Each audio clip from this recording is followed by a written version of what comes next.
তো নমস্কাৰ বন্ধুসকল স্বাগতম জনালে আন এটা ভিডিঅ' লৈ বন্ধুসকল এটা বহুতেই ভাল খবৰ হয় বন্ধুসকল অসম আদৰ্শ বিদ্যালয় নিযুক্তি 2025 হয় বন্ধুসকল অসম আদৰ্শ বিদ্যালয় সংগঠন আসামৰ তৰফৰ পৰা নতুনকৈ ৰিক্ৰুটমেণ্ট আহিছে 255টাকৈ অৰ্থাৎ 255 টিচাৰ এণ্ড ষ্টাফ ভেকেঞ্চি অৰ্থাৎ টিচিং আৰু নন টিচিঙৰ বাবে 255টাকৈ পদ আহিছে খালি পদ অসম আদৰ্শ বিদ্যালয়ৰ তৰফৰ পৰা আৰু এটো অসমৰ চৰকাৰী চাকৰি হয় তো ইয়াৰ বাবে আপোনালোকৰ কেনেকুৱা কি এলিজিবিলিটি ক্ৰাইটেৰিয়া বা কেতিয়াৰ পৰা আবেদন আৰম্ভ সম্পূৰ্ণ ডিটেইলছ সৈতে আপোনালোকক দেখাই আছো বা ইয়াৰ যেটো অফিচিয়েল নটিফিকেশন হেতু অলৰেডি পাবলিশ হৈছে এটা আপোনালোকে নিশ্চয় চাই আছে তো সম্পূৰ্ণ ডিটেইলছ সৈতে আপোনালোকক জনাই আছো কেনেকুৱা কি ধৰণৰ পোষ্ট আহিছে কেনেকুৱা পোষ্ট কোনটো বিভাগত কিমানখিনি পোষ্ট আহিছে তো সকলোখিনি দেখাই আছো তো তাৰ বাবে আপোনালোকে কি কৰিব এই ভিডিওটো ডেসক্ৰিপচনত এটা লিংক আছে এই লিংকত ক্লিক কৰি আমাৰ যেটো অফিচিয়েল ওয়েবসাইট তাতে ভিজিট কৰিব পাৰে বা আপোনালোকে গুগলত গৈ যদি সাৰ্চ কৰে newsapar.com এনেকুৱা newsapar.com এটো আমাৰ অফিচিয়েল ওয়েবসাইট হয় সো এনেকুৱা সাৰ্চ কৰাৰ পিছত আপোনালোকৰ সন্মুখত যদি এনেকুৱা আহে আইডিয়া এটা চাব যে newsapar বুলি এটা দিয়া আছে সো ইয়াতে ক্লিক কৰিলে আপোনালোকে আমাৰ অফিচিয়েল যেটো ওয়েবসাইট সেই ওয়েবসাইটটো খুল খাব এনেকুৱা আপোনালোকে নিশ্চয় চাই আছে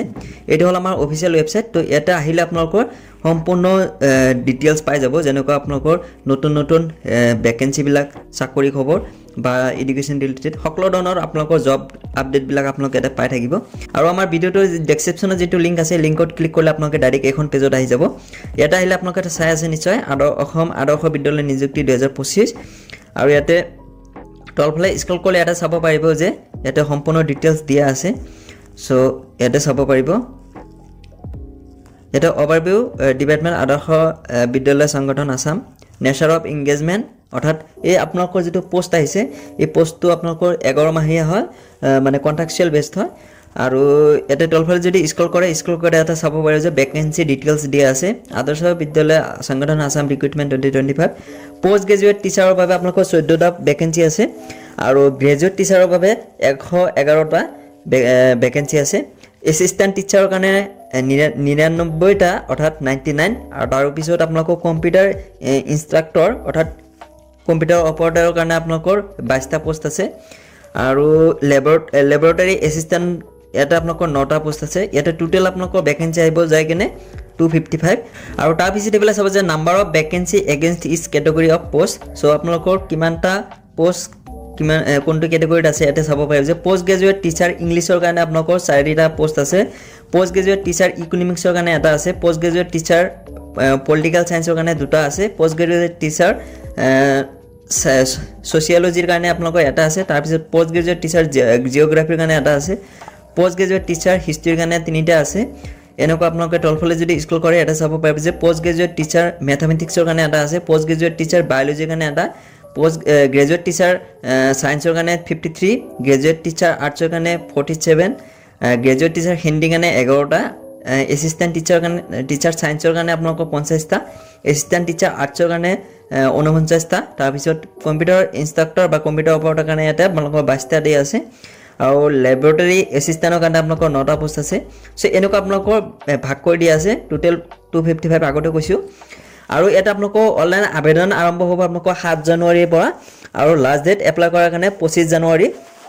তো এই অহা মানে পৰখৰিৰ পৰা আপোনালোকৰ হেৰি আৰম্ভ হ'ব অনলাইন আবেদনটো আৰু 25 তাৰিখলৈকে আপোনালোকে আবেদন কৰিব পাৰিব অনলাইন আবেদনটো হ'ব চাগে আপডেটটো দি দিম তো যেনক তাৰ পিছত ইয়াতে চাব যে এলিজিবিলিটি ক্ৰাইটেৰিয়া ফৰ আদৰ্শ বিদ্যালয় সংগঠন আসাম আৰু ইয়াৰ বাবে আপোনালোকৰ কোৱালিফিকেশন বা কি লাগিব নথিপত্ৰ ইয়াতে সকলোখিনি দিয়া আছে সো এইবিলাক আপোনালোকে চাই ল'ব আৰু এই পোষ্ট কেটাত আপোনালোকৰ সিলেকশনটো কেনেকুৱা হ'ব আপোনালোকৰ মেৰিট বেসড হ'ব যেনেকুৱা আপোনাৰ যদি মাৰ্কটো হাই থাকে তেতিয়ালে আপোনালোকে এটো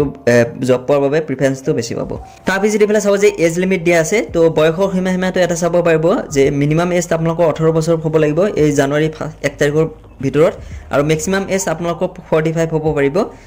জানুৱাৰী 1 2024 ৰ কাৰণে সো এনেকুৱা আপোনালোকৰ এজ ক্ৰাইটেৰিয়া তাৰ পিছত আপোনালোকে এটা চাব পাৰিব যে এপ্লিকেশন ডিটেইলছ দিয়া আছে এপ্লিকেশন ফি অৰ্থাৎ পোষ্ট গ্ৰেজুৱেট টিচাৰৰ কাৰণে আপোনালোকে যদি আবেদন কৰে তেতিয়ালে 350 আপোনালোকে এপ্লিকেশন ফি দিব লাগিব গ্ৰেজুৱেট টিচাৰৰ কাৰণে আপোনালোকৰ 200 এসিস্ট্যান্ট টিচাৰৰ কাৰণে 150 কম্পিউটাৰ অপাৰেটৰৰ কাৰণে 100 ল্যাবৰেটৰী এসিস্ট্যান্টৰ কাৰণে 100 টকা সো এনেকুৱা আৰু ডকুমেন্টছ কেইটা আপোনালোকে এটা চাব পাৰিব ইয়াতে বেসিক ডকুমেন্টছ গোটেইখিনি দিয়া নাই মানে পোষ্ট ওয়াইজ আপোনালোকৰ ভেকেন্সিৰ যি ডকুমেন্টছ আছে হেসমূহ বেলেগ হয় সো হেবিলাক আপোনালোকৰ অফিচিয়েল নোটিছ যেটো আছে তাতে আপোনালোকে চাব পাৰিব যে কি ডকুমেন্টছ লাগিব তাতে একদম সম্পূৰ্ণ দিয়া আছে সো যিহেতু এটা তলফালে স্কুল ডাটা যাব যে আপোনালোকৰ এপ্লাই কৰাৰ কাৰণে প্ৰচেছটো কি হাউ টু এপ্লাই ফৰ আদৰ্শ বিদ্যালয় আসাম সংগঠন আসাম ৰিক্ৰুইটমেণ্ট 2025 ইয়াতে এপ্লাই প্ৰচেছটো দিয়া আছে অনলাইন আবেদনৰ লিংক এটা দিয়া আছে চাব পাৰিব সো ইয়াতে আপোনালোকে সকলোখিনি নিশ্চয় চাই আছে আৰু লগতে এটা আমাৰ হোৱাটছআপ গ্ৰুপৰ জইন বা টেলিগ্ৰাম গ্ৰুপৰ জইন বিলাক এটা দিয়া আছে ইয়াতো আপোনালোকে চাব পাৰিব যে জইন গ্ৰুপ বুলি দিয়া আছে সো ইয়াতে গৈ আপোনালোকে আমাৰ ইয়াতে হোৱাটছআপ বা টেলিগ্ৰামত জইন হৈ ল'ব সকলোবিলাক আপডেট তাতেও পাই যাব সো এনেকুৱা আপোনালোকে চাই আছে নিশ্চয় তো এটো আসলে ভ্যাকেন্সি ডিটেইলস আৰু এটা আমাৰ অফিচিয়াল ওয়েব যেটো নোটিফিকেশন হেতু এটা দিয়া আছে এটা কৈ আপোনালোকে ক্লিক কৰি আপোনালোকে এটো বস্তু চাব পাৰিব সো ইয়াতে আপোনালোকে নিশ্চয় চাই আছে সো এটা সকলোখিনি তথ্য দিয়া আছে আপোনালোকে এবাৰ আহি এটা ভিজিট কৰি চাই ল'ব এটা ডকুমেন্টস কোনটো পোষ্টৰ কাৰণে কি ডকুমেন্টস ইয়াতে বেলেগ দিয়া আছে আপোনালোকে এইবিলাক চাই ল'ব যেনেকৈ এটা এইটো পোষ্টৰ কাৰণে চাওক যে পোষ্ট গ্ৰেজুৱেট মাৰ্কশিট পাছ সাৰ্টিফিকেট মাৰ্কশিট গ্ৰেজুৱেট এনেকুৱা বিএড সেট লাগিব এইবিলাক আপোনালোকে চাই ল'ব বাকি বেসিক যিবিলাক মানে তথ্য ইয়াতে আপোনালোকৰ দিয়া আছে তো নিশ্চয় আপোনালোকে গম পালে কেনেকুৱা কি আৰু অনলাইন আবেদন প্ৰচেছটো কেনেকুৱা হেতু আপোনালোকক নিশ্চয় দেখাম ভিডিও বনাই সো এটো আছিল ভিডিওটো যদি ভিডিও ভাল হৈছে প্লিজ লাইক কৰিব আৰু মিষ্টাৰ সগম ইউটিউব চেনেল নতুন আহিলে প্লিজ সাবস্ক্ৰাইব কৰিবলৈ নাপাহৰিব সবাই আজিলৈকে মানে বাই জয় অসম